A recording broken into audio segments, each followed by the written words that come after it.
जिसको कहते हैं लोग वो निराकार है, वो वहां साकार होकर गोपियों के साथ नृत्य करता है, बंसी बजाता है, गाय चराता है, माखन चुराता है। ऐसा है वो साकार कृष्ण। अब अपने हृदय पर हाथ रख के सोचिए कि आपका बेटा धुंधकारी है कि गौकर्ण। पद चिन्हों पर किस पे चल रहा है, धुंधकारी के पे कि गौकर्ण के पे? अगर धुंधकारी के पे चल रहा है तो तुम माँ बाप अच्छे नहीं बन सके। ये अपने आप को दोष देना, बच्चों को कम देना। काश उंगली पकड़ के तुम उन्हें अच्छी जगह ले गए होते तो तेरे घर में भी कोई गौकर्ण पैदा होता। गुनाह तुम्हारा है, पैसा तो दे दिया लेकिन संस्कार नहीं दिया, गुनहगार तुम हो। दुख तुम्हारे बच्चे ने नहीं, तुमने तुम्हारे बच्चे को संस्कार नहीं दिए, इसलिए तुम बड़े गुनहगार हो। पैसा तो कोई भी कमा लेगा, संस्कार बिना माँ बाप के, बिना गुरु के तुम्हें कोई नहीं दे सकता। आज इस देश में एक सबसे बड़ा काम हो रहा है, बुरा काम हो रहा है कि एजुकेशन के साथ साथ बच्चों में ये विचार डाले जा रहे हैं कि भगवान को मानना मूर्खता। हाँ, एक बात और कह दूं, मैं उन सभी यंग भाई बहनों का धन्यवाद दूंगा क्योंकि मैंने पिछले समय में मैंने आपसे कहा था कि आप लोग फेसबुक पे अपना फोटो हटाकर अपने राधा कृष्ण का फोटो डालें और अपने धर्म का प्रचार करें। तो मैं तहे दिल से, जो भी इस वक्त मुझे सुन रहे हैं, मेरी बात मानकर जिन्होंने ये काम शुरू किया है, आप सबका साधुवाद है, धन्यवाद है और भगवान आपके ऊपर बहुत बहुत बहुत बहुत कृपा करे, ऐसी प्रार्थना भी है। आज हजारों नौजवान इस काम को कर रहे हैं। क्यों? क्योंकि उनसे हमने निवेदन किया, प्रार्थना की कि आप अपने कृष्ण का प्रचार बाई सोशल मीडिया के माध्यम से करें, और कर रहे हैं वो। उनके लिए थैंक्स, आपके लिए धन्यवाद है, सबके लिए। तो हमारे घर में भी धुंधकारी और गौकर्ण हो सकते हैं अगर हम अपने माँ बाप होने का फर्ज ढंग से अदा करें तो। अगर नहीं किया तो धुंधकारी होगा और फर्ज अदा किया तो गौकर्ण होगा। धुंधकारी मरने के बाद में प्रेत बना और उस प्रेत के कल्याण के लिए गौकर्ण जी महाराज ने श्रीमद् भागवत कथा का पाठ किया। जैसा कि आपको बार बार इस कथा के माध्यम से सुनाया गया, ये कथा आपने कई बार सुनी है, इसलिए मैंने इस महात्म को कम में सुनाया है। लेकिन याद रखें, जो भागवत सुनने के बाद मरे हुए धुंधकारी जो प्रेत बन गया था, धन्यम भागवती ही वार्ता प्रेत पीड़ा विनाशनिम, धन्य है ये भागवत ग्रंथ जो उस प्रेत के कष्ट को भी निवारण करने वाला है। एक बात ध्यान रखिए, जो प्रेत का कल्याण कर सकता है, तू तो अभी जिंदा है, तेरा कल्याण नहीं होगा? डेफिनेटली होगा। हमारे यहां पर अटल जी बैठे हैं, आगरा से आए, जीता जागता उदाहरण इनकी माता जी। हाँ, अब जिन जिन को डाउट होगा पूछ लेना इनसे।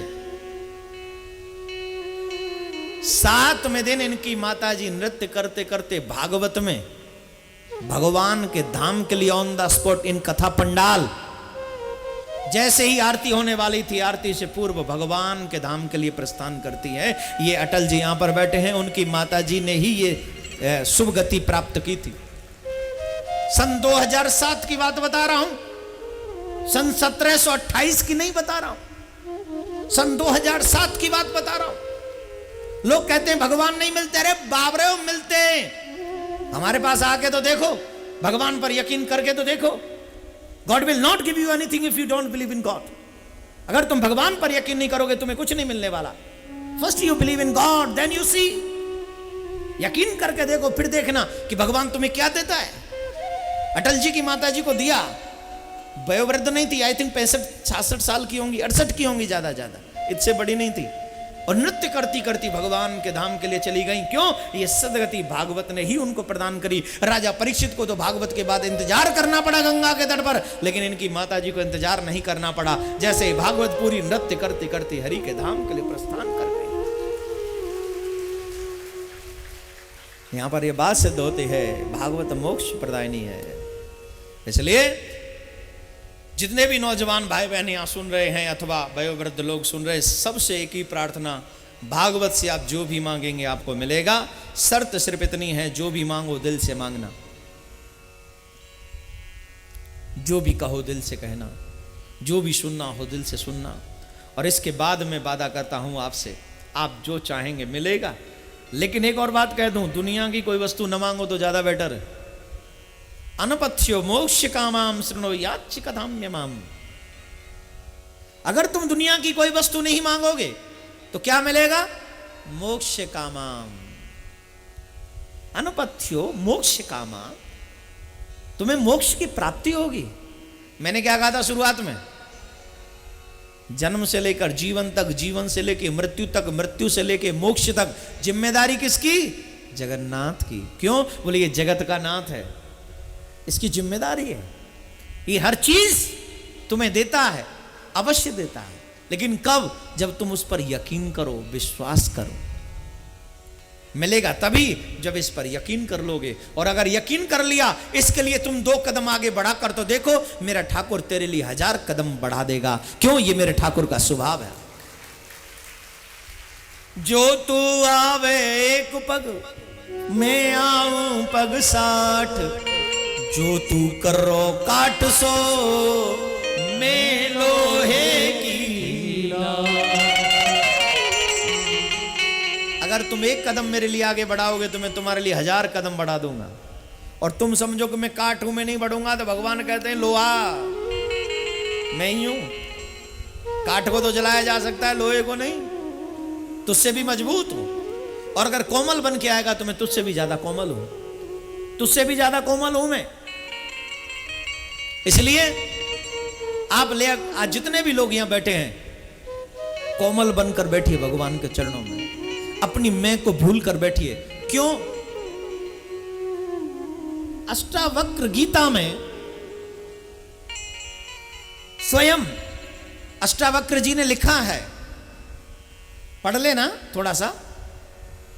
कहां लिखा वो नहीं बताऊंगा, बाद में आप खुद पढ़ो, कुछ तो किया करो, सारा काम हम फोकट में दे दे तुमको, किया करो, पढ़ा करो। उसमें लिखा है, जीव को भगवत प्राप्ति में सबसे बड़ी जो अड़चन है वो जीव का अहंकार है।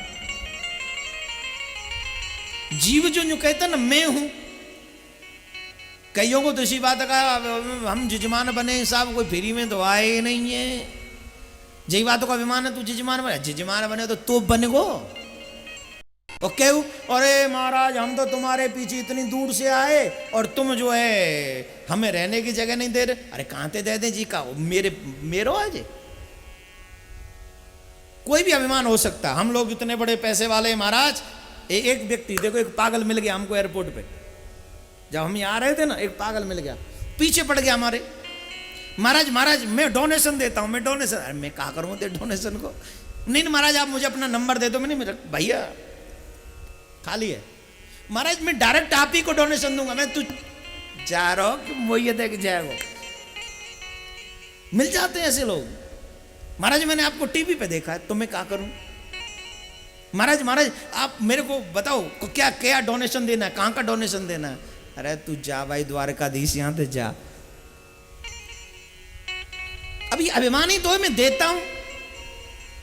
देना एक विषय अलग है और उसका वर्णन और प्रचार करना यह विषय अलग है। प्रचार मत करिए। उस अहंकार को कैसे समाप्त किया जाएगा? बोले भगवान की कथा से ही समाप्त किया जाएगा।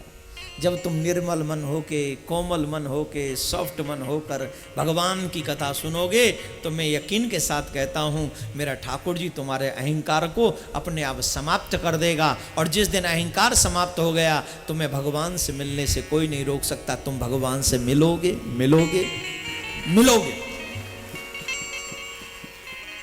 क्या बात, जोर से बोलना पड़ेगा। धीरे बोलोगे तो गड़बड़ होगा ना। जितने दिल से बोलोगे जगन्नाथ उतने ही व्याकुल होंगे यहाँ आने के लिए।